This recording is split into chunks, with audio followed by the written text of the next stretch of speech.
ভারতের ইতিহাসে এমন কিছু মানুষ আছেন যাদের জীবন শুধু জীবন নয়, একটা রহস্য, এক অলৌকিক যাত্রা। আমরা আজ জানব সেই মানুষটির কথা, রামকৃষ্ণ পরমহংস দেব। 1836 সালে 18ই ফেব্রুয়ারি পশ্চিমবঙ্গের ছোট্ট গ্রাম কামারপুকুর এক দরিদ্র কিন্তু ধর্মনিষ্ঠ ব্রাহ্মণ পরিবারে জন্ম নিলেন এক শিশু। নাম রাখা হলো গদাধর।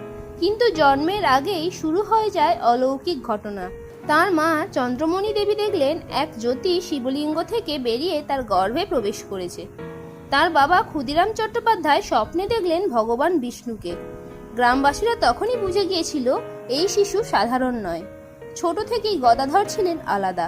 পড়াশোনায় আগ্রহ কম, কিন্তু ধর্ম, গান, কীর্তন, অভিনয়ে অসাধারণ। মাটির মূর্তি বানাতে পারতেন অসাধারণ দক্ষতায়। কিন্তু সবচেয়ে আশ্চর্যের বিষয়, একদিন আকাশে কালো মেঘ আর সাদা বকের দৃশ্য দেখে তিনি অবচেতন হয়ে পড়েন। পরে বলেন, এক অদ্ভুত আনন্দে ভেসে গিয়েছিলাম। এটাই ছিল তার প্রথম আধ্যাত্মিক অভিজ্ঞতা। 1852 সালে তিনি কলকাতা এলেন দাদা রামকুমারের সঙ্গে। এরপর ভাগ্যের মোড় ঘুরল। দক্ষিণেশ্বরী কালী মন্দির, যা প্রতিষ্ঠা করেছিলেন রানী রাসমণি। এখানেই গদাধর হয়ে উঠলেন রামকৃষ্ণ। মা কালী দর্শনের জন্য পাগল প্রায়। দক্ষিণেশ্বরে এসে তিনি শুধু পূজা করতেন না, তিনি খুঁজেছিলেন সরাসরি ঈশ্বর দর্শন। রাতের পর রাত জঙ্গলে ধ্যান, কান্না, আহ্বান, মা একবার দেখা দাও। মানুষ বলতে লাগলো ও পাগল হয়ে গেছে। কিন্তু একদিন তিনি সত্যিই দেখলেন মা কালীকে। পুরো ঘর আলোয় ভরে গেল। তিনি সংজ্ঞাহীন হয়ে পড়লেন। সেই মুহূর্ত থেকে তিনি আর সাধারণ মানুষ রইলেন না। একজন মানুষ ছিলেন যিনি ঈশ্বরকে দেখেছিলেন, আর একজন নারী যিনি সেই ঈশ্বরের জীবনকে সম্পূর্ণ করেছিলেন। তিনি হলেন সারদা দেবী, যাকে আমরা চিনি পবিত্র মা বলে। 1859 সাল, গ্রামের সাধারণ এক বালিকা সারদা। তার বয়স মাত্র 5 বছর। আর যার সঙ্গে তার বিয়ে হলো, তিনি তখনই এক আধ্যাত্মিক আগুনে জ্বলতে থাকা মানুষ, রামকৃষ্ণ পরমহংস দেব। কিন্তু এই বিয়ে সাধারণ ছিল না। না ছিল দাম্পত্য লালসা, না ছিল সাংসারিক চাহিদা। এটা ছিল এক ডিভাইন কানেকশন। 1861 সাল, দক্ষিণেশ্বরে এলেন এক রহস্যময় সাধিকা, ভৈরবী ব্রাহ্মণী। তিনি প্রথম দেখাতেই বুঝলেন এই মানুষ পাগল নয়, এই ঈশ্বরের মহাভাব।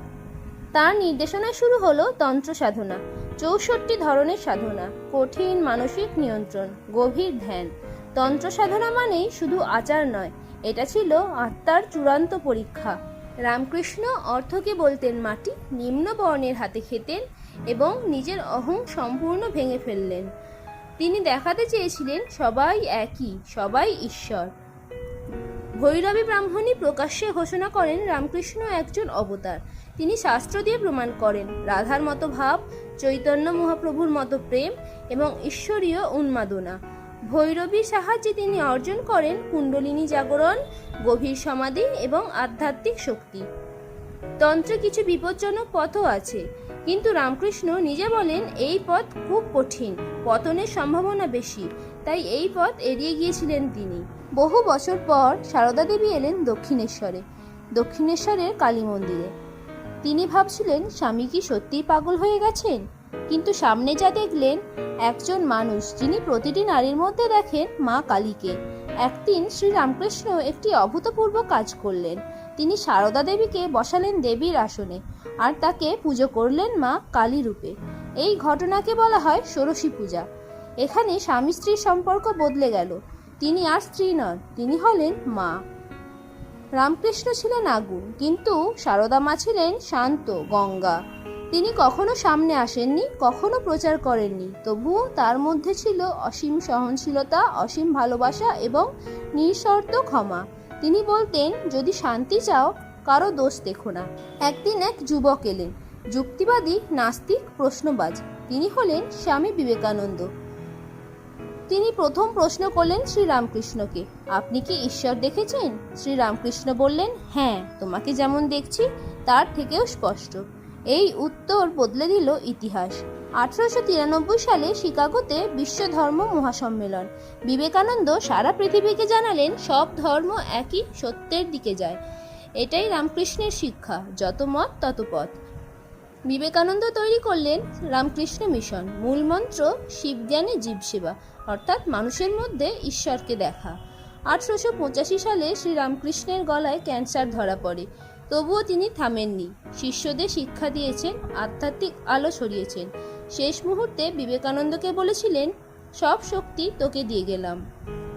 16 আগস্ট 1886 তিনি দেহত্যাগ করেন। কিন্তু শেষ নয়, শুরু হলো এক আন্দোলন, এক দর্শন, এক বিশ্ব মানবতার পথ।